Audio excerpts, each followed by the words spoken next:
이 집합건물법에 아예 규정이 없는 것들도 있는데요. 이런 것들도 관리규약으로 자유롭게 정할 수가 있습니다. 대표적인 것이 방법이죠. 안녕하세요. 집합건물 분쟁연구소의 한재범 변호사입니다. 오늘은 집합건물을 관리하는 데 있어서 가장 기본이 되는 근거인 집합건물법과 관리규약에 대해서 한번 알아볼까 합니다. 여러분은 혹시 이 둘 중에서 어떤 게 더 세다고 생각을 하시죠? 집합건물법이 당연히 우선할까요? 근데 꼭 그런 것만은 아닙니다. 오늘은 집합건물법과 관리규약에 대해서 한번 살펴보겠습니다.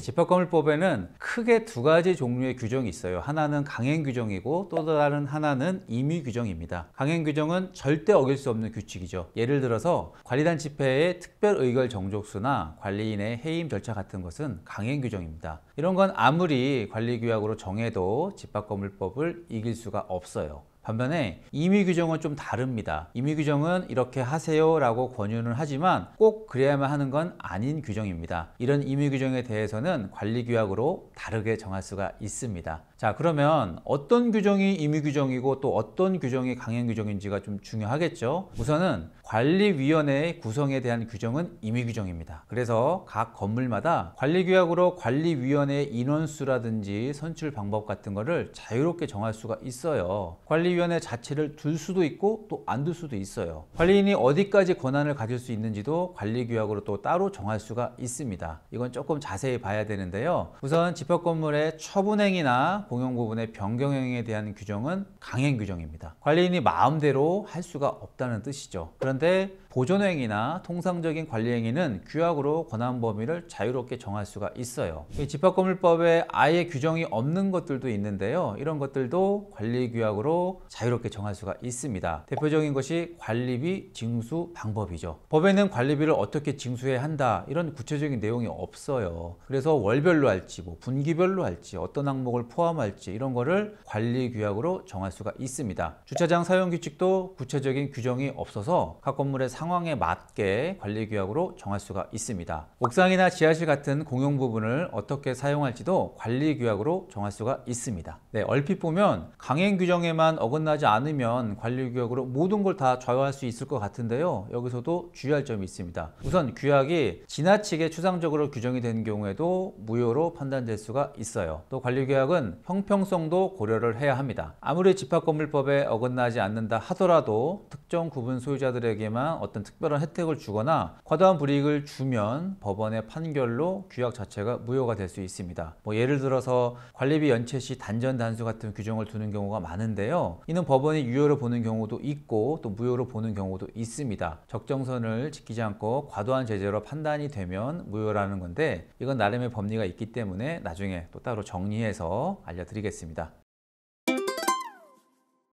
자, 지금까지 우리는 관리규약을 만들 때 주의해서 할 점과 실제 사례들을 한번 살펴봤습니다. 이 영상이 조금이나마 도움이 되었길 바라고요. 다음에 또 다른 주제로 찾아뵙겠습니다. 감사합니다.